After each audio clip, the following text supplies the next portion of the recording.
ഗുരു നിത്യചൈതന്യയെത്തി തൻ്റെ ഗുരുസ്ഥാനീയനായിരുന്ന രമണ മഹർഷിയുടെ സമാധിവേളയിൽ അദ്ദേഹത്തിൻ്റെ അരികത്തുണ്ടായിരുന്നു.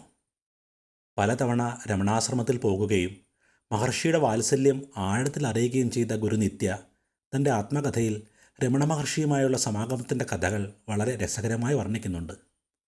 ഇന്ന് നമുക്ക് രമണ മഹർഷിയുടെ സമാധിയെക്കുറിച്ച് ഗുരുനിത്യ എഴുതിയതെന്താണെന്ന് കേൾക്കാം. മെഡിറ്റേഷൻസ് ഓൺ ദ സെൽഫ് എന്ന ഗ്രന്ഥത്തിലാണ് ഗുരുനിത്യ ഇത് വിവരിക്കുന്നത്. ആശ്രമം ഭക്തജനങ്ങളാൽ നിറഞ്ഞു കവിഞ്ഞിരുന്നു. ലോകത്തിൻ്റെ വ്യത്യസ്ത ഭാഗങ്ങളിൽ നിന്നുമുള്ള ആയിരക്കണക്കിന് ആളുകൾ ആ അന്തരീക്ഷത്തിൽ നിറഞ്ഞു നിന്നിരുന്ന ആത്മീയ സാന്നിധ്യത്തിൽ ആമഗ്നരായി നിശബ്ദരായി നിലകൊണ്ടു. ആ സാന്നിധ്യം ഒട്ടും സംവേദനക്ഷമമില്ലാത്തവരെ പോലും സ്വാധീനിക്കുന്നതായിരുന്നു. മറക്കാനാവാത്ത ആ സായാഹ്നത്തിൽ പ്രാർത്ഥനയ്ക്ക് ശേഷം ഭക്തർ വളരെ സ്വാഭാവികമായി ആരംഭിച്ച ജപങ്ങൾ ദീർഘനേരം തുടർന്നു. അതിനുശേഷമുള്ള ഗാംഭീര്യമുള്ള നിശബ്ദത ഭഞ്ജിക്കപ്പെട്ടത് ആശ്രമ മയിലുകളുടെ ഉച്ചത്തിലുള്ള കരച്ചിലിൽ മാത്രമായിരുന്നു. അദ്ദേഹത്തിൻ്റെ മുറിയുടെ പുറത്തുള്ള ജനലഴിയിൽ പിടിച്ച് തീവ്രമായ വേദനയ്ക്കിടയിലും മഹർഷിയുടെ മുഖത്തു നിന്നും നിർഗളിച്ച ശാന്തി നുകർന്നുകൊണ്ട് നിൽക്കുകയായിരുന്നു ഞാൻ. പെട്ടെന്ന് എൻ്റെ തലയുടെ മുകളിലൂടെ എന്തോ കടന്നു പോകുന്നതായി തോന്നി. തലയുയർത്തി നോക്കിയപ്പോൾ ഒരു പൂർണ്ണചന്ദ്രൻ്റെ വലിപ്പമുള്ള പ്രകാശപൂരിതമായ വസ്തു അരുണാചലത്തിലേക്ക് നീങ്ങുന്നത് കണ്ട് ഞാൻ ആശ്ചര്യഭരിതനായി.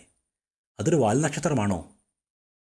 എൻ്റെ സമീപത്തായി നിന്നിരുന്നൊരു സ്വാമിക്ക് ഞാൻ ആ ചലിക്കുന്ന പ്രകാശം ചൂണ്ടിക്കാണിച്ചു കൊടുത്തു. അപ്പോഴേക്കും എല്ലാവരും അത് കണ്ടിരുന്നു. ആ പുരുഷാരം മുഴുവൻ ആശ്ചര്യത്താലും ഭയത്താലും ചാടി എഴുന്നേറ്റ് നിർനിമേഷരായി നോക്കി നിന്നു. മഹർഷി ജീവൻ വെടിഞ്ഞതായി ഞാൻ ഭയപ്പെട്ടു. ആ ആശ്ചര്യകരമായ പ്രകാശത്തിൽ നിന്നും മുഖം തിരിക്കുവാൻ പ്രയാസകരമായിരുന്നെങ്കിലും ഞാൻ പണിപ്പെട്ട് വീണ്ടും മഹർഷിയുടെ മുഖത്തേക്ക് നോക്കി. എല്ലാം കഴിഞ്ഞിരുന്നു. അദ്ദേഹത്തിൽ നിറഞ്ഞു നിന്നിരുന്ന പ്രകാശം പോയിരുന്നു. എല്ലാ ശരീരങ്ങളെയും ഒരുപോലെ വിളക്കുന്ന ആ ഏകമായ ആത്മാവ് ഒരു നിമിഷം മുമ്പ് വരെ അദ്ദേഹത്തിലും ഉണ്ടായിരുന്നു. അത് മറഞ്ഞതോടെ പുരുഷാരത്തിലുണ്ടായിരുന്ന ഏകാത്മകതയുടെ ചരട് അറ്റുപോയി. അവിടമാകെ അലങ്കോലമായി. ചിലർ ബോധരഹിതരായി. തങ്ങളുടെ പ്രിയ ഗുരുവിൻ്റെ ശരീരം ഒരു നോക്ക് കാണുവാനുള്ള തിരക്കിൽ ആൾക്കൂട്ടത്തിൻ്റെ നിയന്ത്രണം വിട്ടു. അവർ ബോധരഹിതരുടെയും ദുഃഖത്താൽ നിലത്ത് വീണ് കരയുന്നവരുടെയും ശരീരങ്ങളെ ചവിട്ടി മെതിച്ചുകൊണ്ട് മുന്നോട്ട് കുതിച്ചു. ശരീരത്തിൻ്റെ മരണം ബന്ധനങ്ങളില്ലാത്ത ബോധത്തിൻ്റെ പിറവിയായി എനിക്ക് തോന്നി.